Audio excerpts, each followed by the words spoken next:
감사합니다. 찬양의 은혜 받았습니다. 영국의 설교의 황제라고 불리는 목사님이 있었습니다. 설교를 너무 잘했어요. 기가 막힌 설교를 했습니다. 그분은 스펄전 목사님입니다. 스펄전 목사님이 담임하고 있던 교회가 크게 부흥했습니다. 예배당을 새로 건축하게 되었습니다. 스펄전 목사님이 입당하기 전에 사모님과 함께 새로 건축한 예배당에 들어가서 어느 정도 크기의 목소리로 설교를 해야 뒷좌석에 앉은 성도들에게 잘 들리는지를 점검했습니다. 그 당시에는 특별한 음향시설이 없었기 때문에 대부분이 육성으로 설교를 했습니다. 그래서 사모님을 뒷좌석에 앉혀놓고 설교가 잘 들리면 제 사모님이 손을 드는 거예요. 목사님이 말했습니다. 보라, 세상 죄를 지고 가는 하나님의 어린 양이로다. 사모님이 손을 안 들었어요.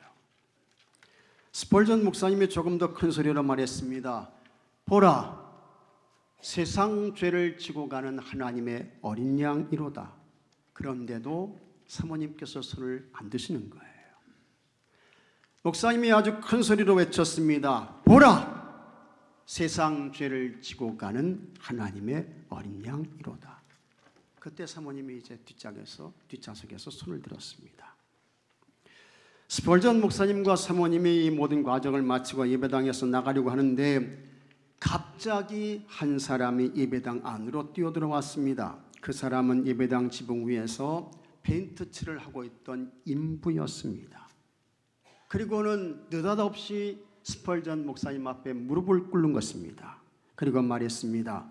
목사님, 제가 조금 전에 지붕에서 일을 하고 있었는데 하나님의 음성을 들었습니다. 스펄전 목사님께서 어떤 음성을 들었는지 물었습니다. 그랬더니 인부가 말하기를 보라, 세상 죄를 지고 가는 하나님의 어린 양이로다. 이 소리를 제가 들었습니다. 스펄전 목사님이요 크게 웃었습니다. 그리고는 이것 보시오, 그것은 하나님의 음성이 아닙니다. 제가 목소리를 어느 정도 크기로 해서 설교를 해야 하는지 시험해 보기 위해서 예배당에서 한 말입니다. 오해하지 않기를 바랍니다. 그런데도 이 사람은 아니라는 거예요. 하나님의 음성이 맞다는 거예요. 틀림없다는 것입니다. 그러면서 목사님, 나를 위해서 기도해 주세요. 부탁을 합니다. 그러니까 이 스펄전 목사님께서 기도해 달라는데 나 당신 위해서 기도 못합니다. 그렇게 말할 수 있어요, 없어요? 없잖아요. 그러니까 스펄전 목사님이 이 사람을 축복하며 기도했습니다. 성령 충만하게 해주세요. 은혜 충만하게 해주세요. 사랑 충만한 좋은 성도가 되게 해주세요. 그랬더니 정말 이 사람이요 좋은 성도가 됐다는 거예요. 교회를 잘 섬기는 훌륭한 성도가 되었다는 것입니다. 그런데 정말 예수님은 세상 죄를 지고 가는 하나님의 어린 양이셨습니다. 믿으시면 아멘 하시기 바랍니다. 예수님은 우리와 똑같은 모습으로 세상에 오셨습니다. 사람의 모습을 입고 찾아오셨습니다. 그런데 그 예수님께서 우리와 다른 것이 딱 하나가 있습니다. 우리 예수님은 성령 잉태, 동정녀 탄생. 그래서 예수님은 죄가 없으십니다. 히브리서 4장 15절에 우리에게 있는 대제사장은 우리의 연약함을 동정하지 못하실가 아니요 모든 일에 우리와 똑같이 시험을 받으신 이로되 같이 하겠습니다. 죄는 없으시니라. 예수님 뭐가 없으세요? 죄가 없으신 거예요. 예수님 죄가 없으세요. 요한일서 3장 5절에도 그가 우리 죄를 없애려고 나타나신 것을 너희가 아나니 그에게는 죄가 없느니라. 우리 예수님은 죄가 없으십니다. 그러면 그렇게 죄가 없으신 예수님은 곧 누구일까? 그 예수님이 누구입니까? 예수님이 곧 하나님이신 것입니다. 믿습니까 여러분? 예수님이 하나님이세요. 죄 없으신 예수님은 하나님이신 것입니다. 그러나 하나님이신 예수님께서 세상 죄를 지고 가는 어린 양이 되셔서 인간의 모든 허물과 죄를 없애주시기 위해 고난당하셨습니다. 저롱과 멸치를 받으셨습니다. 그리고 마침내 예수님께서 십자가에서 죽으시는 거예요. 우리 예수님은 엄청난 굉장한 고난과 고통을 당하셨습니다. 예수님이 당하신 고난과 고통은 부분적인 거 아니었습니다. 예수님의 고난과 고통은 통전적인 것이었습니다. 먼저 우리 예수님은 육체의 고통을 당하셨습니다. 예수님은 하나님의 아들로 세상에 오시는 그 순간부터 큰 고통과 고난을 당하셨습니다. 예수님께서요, 어디서 태어나셨습니까? 마구간에서 나신 거예요. 누울 것이 없어서 어디 눕히세요? 말구유, 말 먹이통에 눕히십니다. 어머니 마리아가 몸을 풀기도 전에 헤롯의 칼을 피해서 애굽으로 피신하게 됩니다. 그래서 제가 이제 이집트에 갔을 때 예수님이 피신했던 그 동굴에 갔어요. 막 물이 고여있고 습기가 올라오는 것입니다. 예수님 거기 계셨어요. 예수님을 찾던 헤롯이 죽었습니다. 요셉과 마리아가 예수님과 함께 갈릴리 나사렛 동네에 정착했습니다. 예수님께서 아버지 요셉과 같이 목수일을 하게 됩니다. 목수의 삶도 여러분 고단한 것입니다. 나무를 자르기도 하고 깎기도 하고 다듬어야 되고 맞춰야 되고 허물어진 거 세워야 되고 뜨거운 태양을 견디며 일해야 되고 힘들었습니다. 예수님께서 30세가 되었을 때 하나님께서 예수님을 부르셨습니다. 요단강에서 세례 요한에게 세례를 받았습니다. 하늘문이 열렸습니다. 성령님이 비둘기같이 임했습니다. 하늘에서 하나님의 음성이 들려요. 마태복음 3장 17절에 하늘로부터 소리가 있어 말씀하시되 이는 내 사랑하는 아들이요 내 기뻐하는 자라 하시니라. 그렇게 시작된 예수님의 공생의 삶은 여러분 꽃길 아니었습니다. 예수님은 가시밭길을 갔습니다. 예수님의 설교를 듣고 예수님의 표적과 치유를 본 사람들이 은혜 받고 예수님이 그리스도이십니다, 주님이십니다 이러면 얼마나 좋아요, 얼마나 감사해요. 그런데 아니었습니다. 예수님의 설교를 듣고 은혜 받기는커녕 예수님의 표적과 치유를 본 사람들이 예수님을 죽이려고 해요.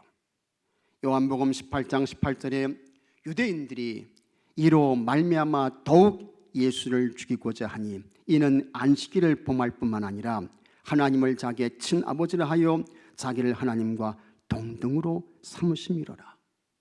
우리 예수님께서요 테러의 위협, 살해의 협박 이런 걸 예수님께서 받으신 거예요. 우리 예수님의 사역은 고독했습니다. 힘들었습니다. 공중에 나는 새도 집이 있다, 여우도 굴이 있다. 그런데 나는 머리 둘 곳이 없다고 했습니다. 하지만 사람들은 끝도 없이 예수님께 찾아왔습니다. 예수님께서 식사할 겨를도 없었다고 했습니다.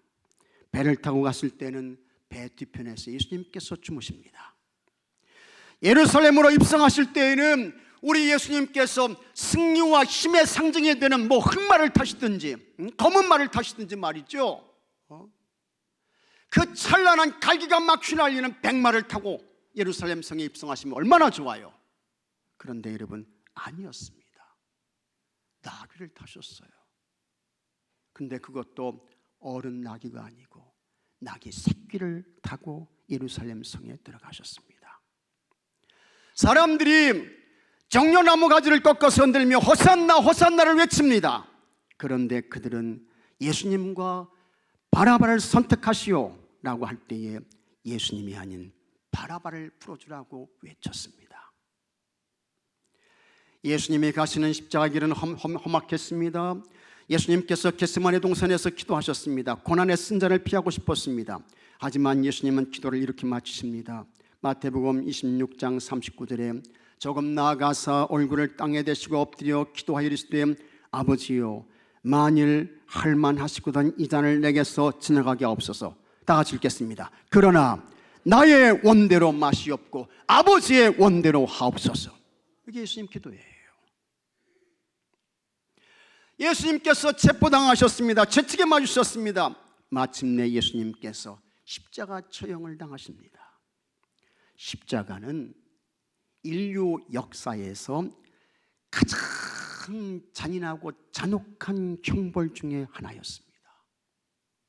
최고로 고통스러웠습니다. 머리에는 큰 가시의 멸관을 쓰시고 납이 달려있는 쇠구슬이 붙어있는 채찍에 맞으시고 양손과 아래 큰 대못에 박히시고 위에서는 뜨거운 태양이 내리 쪼이는 것입니다. 아래에서는 피냄새를 맡은 파리, 모기, 각종 새들이 사정없이 들러붙어서 예수님을 공격해요. 그렇게 어떤 사람은 일주일을 십자가에 매달려 있기도 하고 어떤 사람은 십자가 위에서 5일이 지났는데도 안 죽습니다. 하루 이틀은 기본이었습니다. 그래서 아무리 큰 죄악을 저질렀어도 로마 사람들은 십자가 처형을 했습니까? 안 했습니까? 안 했다고요. 로마 사람들은 안 했어요. 이것이 예수님이 당하신 육체의 고난, 고통인 것입니다. 십자가 처형이 이렇다 보니 십자가에 달린 사람은 정신이 완전히 돌아버립니다. 미치는 거예요. 제정신이 아닌 것입니다. 그러나 죽고 싶어도 죽어지지 않습니다. 아래에서는 사람들이 조롱과 멸시를 막 퍼붓습니다. 마태복음 27장 39절에 지나가는 자들은 자기 머리를 흔들며 예수를 모욕하여 이르되 성전을 헐고 사흘에 짓는 자여 내가 만일 하나님의 아들이었든 자기를 구원하고 십자가에서 내려오라. 내 자신이 하나님의 아들이라고 했잖아. 그러니 지금 당장 십자가에서 내려와 봐. 그러면 우리가 믿을게. 어서 해봐. 빨리 해봐. 꼴 좋다. 니까짓 것이 무슨 하나님의 아들이라고. 미친놈. 정신 빠진 인간. 틀림없이 여러분 여기서 더하면 덜했지 덜하지 않았습니다. 지나가는 사람들이 다 예수님을 모욕하고 조롱하는 거예요. 사람이 그 정도로 악합니다. 그것이 전부가 아닙니다. 베드로는 예수님을 절대로 부인하지 않겠다고 했습니다. 그랬던 베드로는 이미 벌써 예수님을 3번 부인했어요. 저주까지 했습니다. 닭이 울었습니다. 십자가 현장에 나타나지도 않았습니다. 도망갔어요. 예수님의 제자 가운데 도마는 예수님께서 자 얘들아 우리 죽은 나사로를 깨우러 가자 할 때 우리도 주와 함께 죽으러 가자 그랬는데 그 도마도 언제 사라졌는지 그림자조차 볼 수가 없습니다. 제자들은 다 없어졌어요. 다 사라졌어요. 힘들었습니다. 고독했습니다. 정신적으로 마음적으로 큰 고통과 괴로움을 당하셨습니다. 여기서 끝이 아닙니다. 우리 예수님은 하나님께 버림을 받습니다. 예수님께서 세례 요한에게 세례를 받고 물에서 올라오실 때 하늘에서 틀림없이 이와 같은 음성이 들렸습니다. 이는 내 사랑하는 아들이요 내 기뻐하는 자라. 하나님께서 하신 말씀이에요. 이는 내 사랑하는 아들이다. 내가 기뻐하는 자다. 마가복음 9장에 예수님께서 산에 오르셨습니다. 베드로와 야고보와 요한과 함께 올라가셨습니다. 그리고 그 산에서 기도하시는데 갑자기 예수님의 모습이 변형되는 거예요. 옷에서는 그냥 광채가 나고 빨래는 자가 그 옷을 시게 할 수 없을 정도로 예수님의 옷이 그렇게 휘어지게 되는 것입니다. 그러더니 하늘이 열리면서 그 하늘에서 모세와 엘리야가 내려와요. 그리고는 이 모세와 엘리야가 예수님과 대화를 나누게 되는 것입니다. 그 모습을 보고 베드로가 너무 황홀하고 찬란해서 주님 이 산 위에 주님을 위하여, 모세를 위하여, 엘리야를 위하여 초막셋을 짚고 예수님 여기서 우리 함께 살아요. 저 산 아래로 내려가지 말아요. 베드로가 그렇게 이야기를 하는 것입니다. 그리고는 조금 있다가 모세와 엘리야가 다시 하늘로 올라갔습니다. 그러더니 구름이 와서 그들을 덮는데 그 구름 속에서 소리가 들립니다. 마가복음 9장 7절에 이는 내 사랑하는 아들이니 너희는 그의 말을 들으라. 하나님께서 말씀하셨어요. 예수님께 대한 누구라고요? 내 사랑하는 아들이다. 하늘에서 음성이 들리는데 이는 내 사랑하는 아들이니, 아들이니 말씀합니다. 예수님은 하나님의 아들이셨습니다. 그것도 그냥 아들이 아니에요. 하나님이 사랑하시는 아들이야. 지극히 사랑하시는, 너무 귀하고 아끼시는 독생자 아들 예수님이셨습니다. 그런 예수님이 십자가에서 죽으시는데 예수님은 깜짝 안 하시고 아무 대답도 없으시고 가만히 계신 거예요. 거기에서 예수님은 절규하십니다.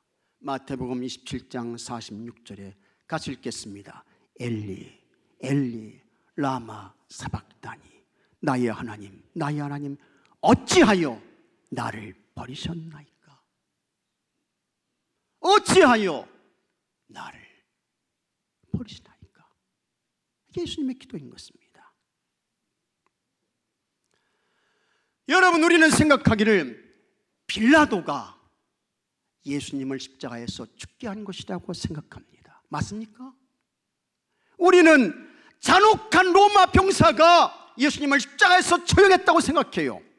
우리는 형식적이고 위선적이며 허세와 과장이 가득한 바리새인들과 서기관들, 사두개인들이 예수님 죽였지 라고 생각합니다. 맞습니까? 틀렸어요. 아닌 것입니다. 예수님을 십자가에서 죽게 하신 분은 누구냐?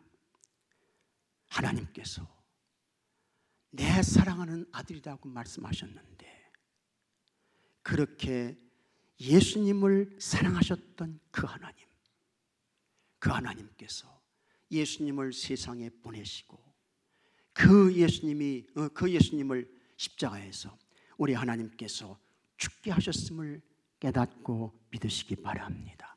하나님께서 죽이신 거예요. 하나님께서 예수님 십자가에 내어주신 거예요. 예수님은 그분이 당하신 고난과 고통, 십자가에서 하나님 아버지로부터 버림을 받는 영혼의 고통을 당하셨습니다. 아들은 버리시고 죄와 허물로 죽었던 우리는 끌어안아 주셨습니다. 이게 예수님의 십자가예요. 이렇게 예수님은 통전적인 고난과 고통을 당하셨습니다. 육체의 고난과 고통이 극치였습니다. 정신, 마음의 고난과 고통이 극치였습니다. 영혼의 고난과 고통이 극치였습니다. 그러면 죄가 없으신 예수님께서 왜 이와 같은 고난과 고통을 당하셔야 했을까? 예수님은 하나님이시잖아요. 그분은 죄가 없으신데 왜 그렇게 하셨을까? 예수님께서 세상에 오시기 740년 전에 예언 활동을 했던 한 선지자, 예언자가 있습니다. 그는 이사야입니다. 그 이사야가 다음과 같이 말했습니다. 이사야 53장 5절에 다 같이 읽겠습니다.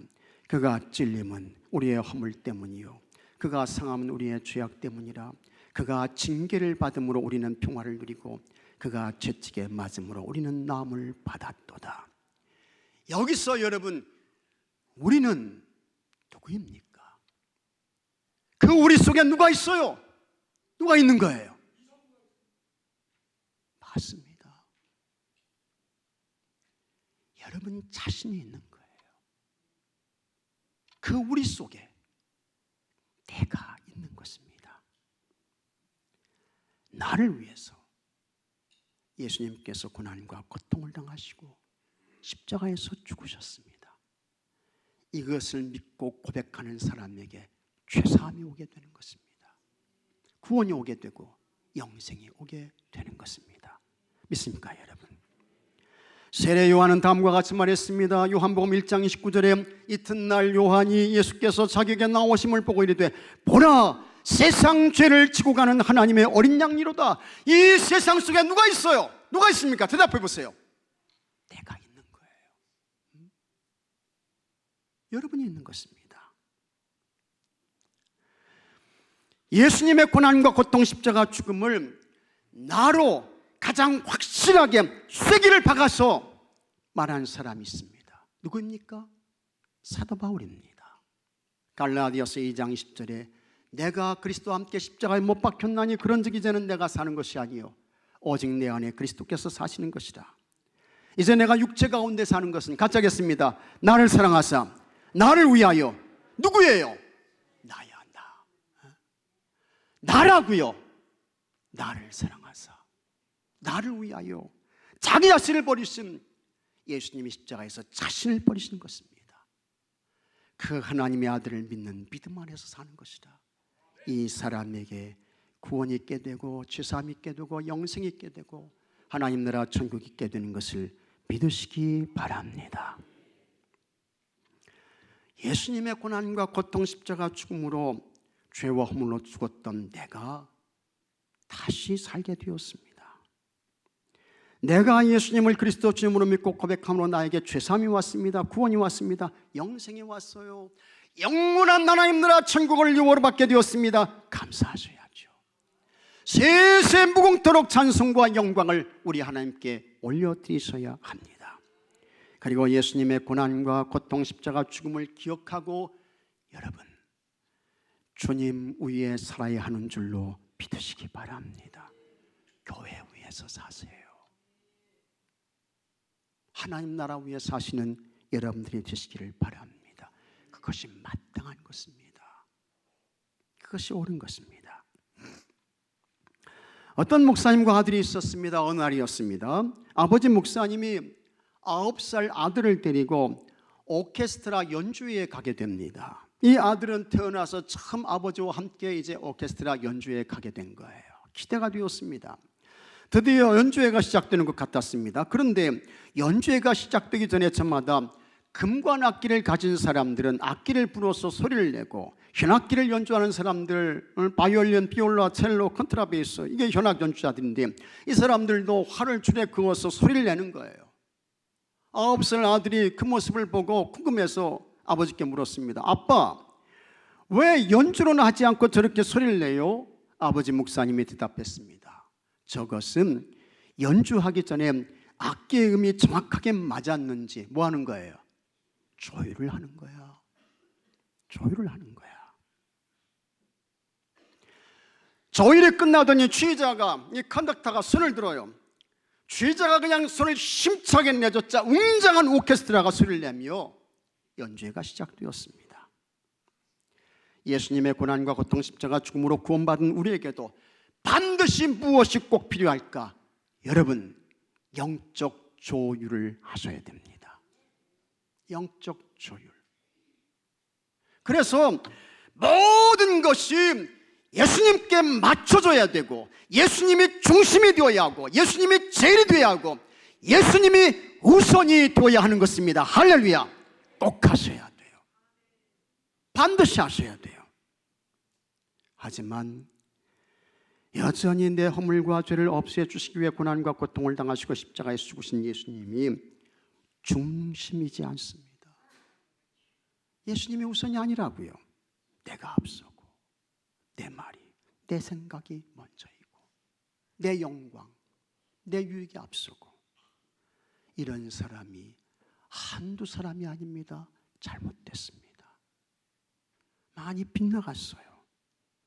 영적 조율을 해서 바로 잡아야 합니다. 어떤 사람이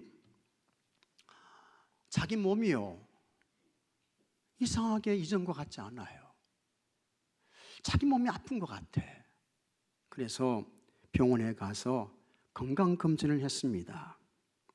의사 선생님이 그 건강검진표를 보고 이제 환자에게 설명을 하는데 선생님은 담배를 많이 피우시는군요. 뭐 많이 피운다고요? 담배 많이 피운다고. 담배는 백해무익입니다. 담배 끊으셔야 합니다. 그랬더니요, 이 사람이 의사 선생님의 말을 듣고 많이 피우기는요, 그런 소리 하지 마세요. 나보다 담배를 더 많이 피우는 사람이 얼마나 많은데요. 의사가 말했습니다. 선생님은 술도 많이 마시는군요. 환자가 대답했습니다. 술을 많이 마시기는요, 그런 소리 마세요. 저보다 술을 많이 마시는 사람이 얼마나 많은데요. 의사가 또 말했습니다. 콜레스테롤 수치가 높으세요. 환자가 대답합니다. 콜레스테롤 수치가 높다고 말하지 마세요. 저보다 콜레스테롤 수치가 높은 사람이 얼마나 많은데요. 또 의사가 말했습니다. 선생님은 화도 잘 내시는군요. 환자가 대답했습니다. 화를 잘 내기는요, 그런 소리 마세요. 저보다 화를 잘 내는 사람들이 얼마나 많은데요. 의사 선생님이 기가 막힌 거야. 말이 안 나와. 수많은 환자를 대하고 치료했지만 이런 환자는 여러분 처음이었습니다. 그래서 의사 선생님이 환자를 향해 화를 내며 다음과 같이 말했습니다. 저는 의사입니다. 선생님의 병을 고치려고 하는데 의사의 지시를 따르지 않고 선생님의 주장과 고집만 내세우는군요. 그렇게 하면 병을 고칠 수 없습니다. 당신은 죽습니다. 그런데요, 이 환자가 의사 선생님께 앉아요. 이 환자가 의사 선생님을 이기려고 하는 거야. 그래서 환자가 의사에게 말했습니다. 의사 선생님이 뭘 안다고 그랬어요? 나를 제일 잘 아는 사람은 나요. 내 병은 내가 알아요. 그러니 통증이나 가라앉게 진통제나 처방해 주세요. 이런 분은요, 왜 병원에 갔는지 모르겠습니다. 이 사람 삽니까 죽습니까? 죽어요. 못 살아요. 병으로 인생 끝나게 되는 것입니다. 우리의 구원을 위해서 예수님께서 고난당하셨습니다. 큰 고통을 겪으셨습니다. 십자가에서 몸을 찢고 피를 쏟으며 죽으셨습니다. 그 예수님을 나의 그리스도 주님으로 믿고 고백하면 모든 허물과 죄를 사함받습니다. 구원받아야 영생을 얻어요. 하나님 나라 천국이 유업으로 주어집니다. 감사한 것입니다. 고마운 것입니다. 그렇다고 하면 그렇게 구원받은 사람은 무엇이 중심이 되고 어디에 집중해야 할까? 예수님이 중심이 되고 예수님께 집중해야 하는 것입니다. 그렇게 되도록 어떻게 해요? 영적 조율을 꼭 하셔야 합니다. 영적 조율을 하셔야 돼요. 그래서 예수님의 사람으로 살아야 합니다. 예수님 영광 위에서 살아야 되고 예수님의 마음이 나의 마음이 되고, 같이 하겠습니다. 예수님의 생각이 나의 생각이 되고 예수님의 꿈이 내 꿈이 되고, 믿으시면 아멘 하십시오. 그렇게 사셔야 돼요. 이것을 위해서 기도하셔야 하는 것입니다. 그러나 여전히 내 생각이 우선이야. 내 지식과 내 관점이 먼저인 것입니다. 내 영광과 내 유익이 앞에 있습니다. 그래서 아무 생각 없이 말하고 행동하고 부정적인 말을 하고 비판적인 말을 해대고 다른 사람의 신앙을 밑으로 떨어뜨리는 행실을 거침없이 하고, 그런 사람은 아직도 예수님의 고난과 고통의 의미를 모르는 것입니다. 십자가 구속의 은혜를 알지 못하는 비련한 인생으로 사는 것입니다. 사도 바울이 말씀했습니다. 고린도전서 1장 18절에 십자가의 도가 멸망하는 자들에게는 미련한 것이요 구원을 받는 우리에게는 하나님의 능력이라. 예수님의 고난과 고통의 십자가가 우리에게 말씀하는 것이 있습니다. 우리는 그만큼 큰 죄인이라는 거예요. 죄 없으신 예수님이 십자가에서 죽으실 만큼 내가 그 정도로 큰 죄인이라는 것입니다. 동시에 십자가의 도는 하나님의 사랑이 얼마나 크고 놀라운 것인지를 보여주는 것입니다. 십자가에서 죽으신 예수님은 곧 하나님이셨습니다. 내 허물과 죄를 없애주시기 위해서 예수님께서 십자가에서 죽으셨는데, 그렇게 죽으신 예수님은 하나님이셨습니다. 하나님께서 내 죄를 없애주시기 위해 고난과 고통을 당하시고 십자가에서 죽으셨습니다. 이것을 아는 사람은 어떻게 해요?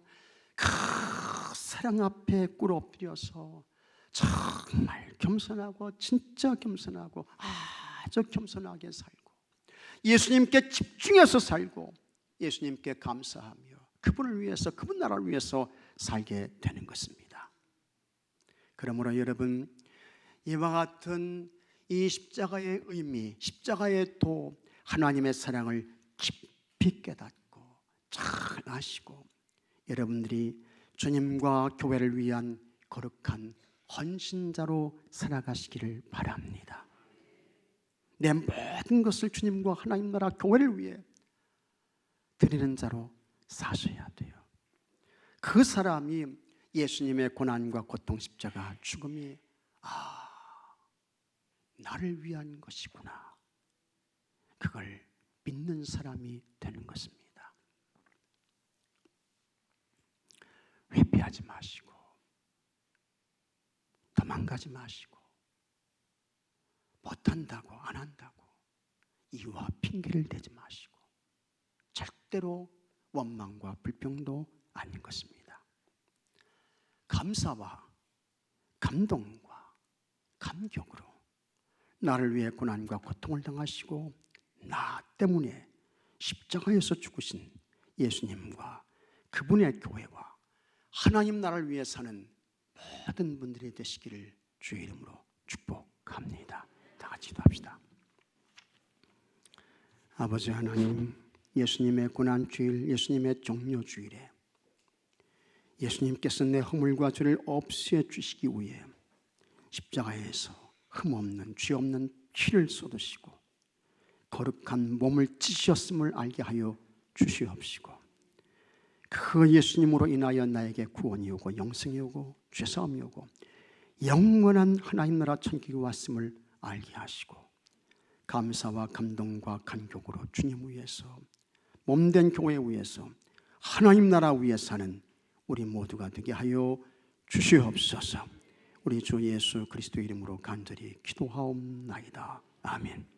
이 시간